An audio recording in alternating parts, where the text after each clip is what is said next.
Let's talk about the quarterfinal between France and Morocco at 2026 FIFA World Cup under the title Morocco Afraid. All right, here's what we saw yesterday in this game. And let me tell you, I will explain to you now why this game wasn't as interesting as many believe. Okay? Look at the activity here. So France has all the activity, Morocco has some activity, but you, you need to understand this. Okay? So you're looking at the activity here, right? And then you look at the statistics of the ball possession. So for example, Morocco had, uh, let me take it. Okay. So Morocco had 52% of ball possession, 452 passes with 86 accuracy. And that's more than France actually, although French accuracy was better. So here's what it is.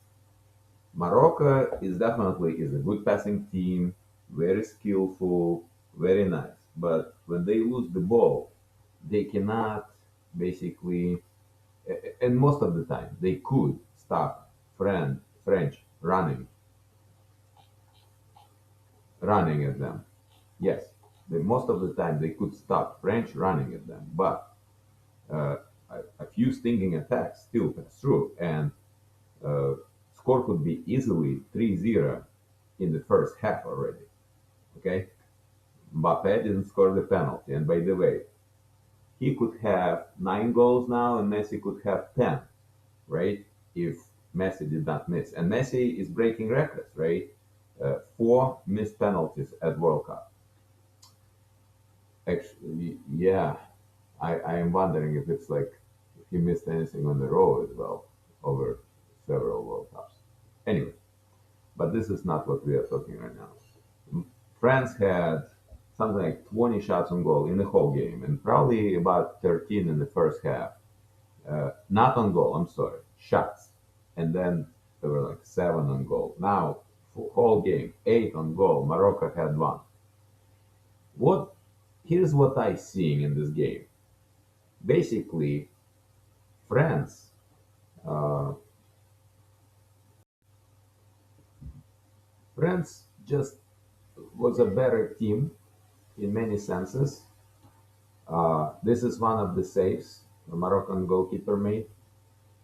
Oh, maybe this is actually a goal that Mbappe scored. Yes. So he could not take this shot. That's the second half. So Morocco came out without their best forwards, I believe. And they seems like they decided they're gonna hold this goalless for as much as they could. They could control the ball good amount of time, and they could just go goalless for as long as they could, and potentially go into overtime and even penalty kicks.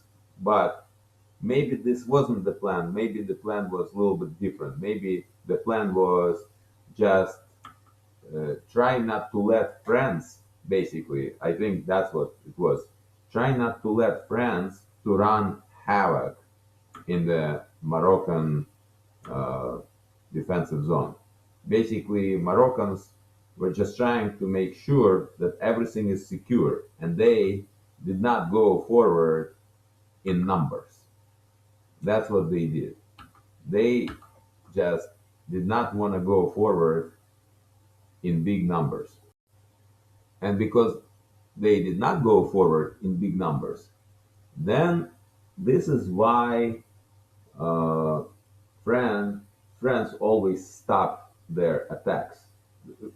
If you think about, most of this game was not interesting at all, actually. I mean, it was interesting to see France attacking, but other than that, it wasn't very interesting because Morocco hasn't done mm, a lot of, you know, it hasn't done any like creativity, like have not created any danger for France for most of the game. Only in the last 10 minutes they started to move, but score was 2-0 already, and it was too late for them. I, you know, Potentially by playing this game this way, Morocco saved themselves from losing 4-0. But as a result, yes, we're seeing some good Moroccan passing, maybe a touch too much on like a passing back, right? But we did not see Morocco surging forward a lot. And even when we saw, the thing is, we're seeing Morocco going forward. Let's say Brahim Diaz was running forward and another forward player next to him, but there was only two people. I remember perfectly in the first half how Brahim was running. He had a guy on the side. There was four French defenders, and he knew that nobody's going to support him. He knew it.